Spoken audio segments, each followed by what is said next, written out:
Non vi è nulla, sappiamo che se domani mattina ci sarà una traccia, ci sarà un qualcosa, la macchina si rimetterà in moto.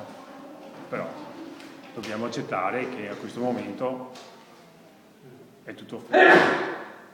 Ringraziamo tutti quanti quelli che si sono adoperati per fare le ricerche, rintracciare, controllare, pulizia, arma, tutti. Alla data odierna non vi è nulla, speriamo ci siano nuove tracce prossimamente per ricominciare. Si pensava fosse stata vista in zona Conegliano, anche quella pista è stata subito abbandonata?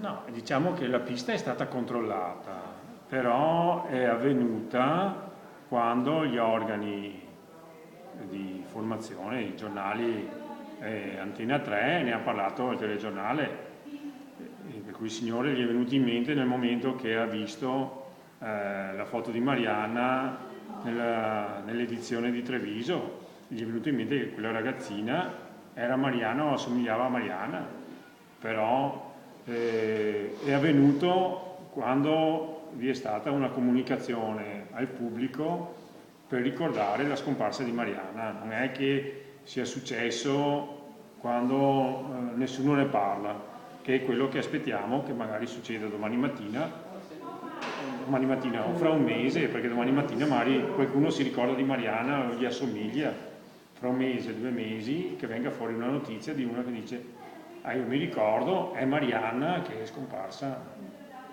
Quindi un po' un appello alla gente, perché comunque apra gli occhi, stia attenta, se ha ricordi di averla vista lo segnali subito.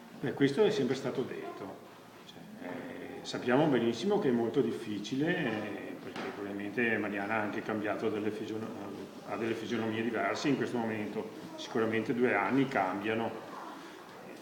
Sì, noi ricordiamo a tutte le persone in giro per Treviso, per il Veneto, chissà dove, se qualcuno assomiglia a Marianna di comunicarlo.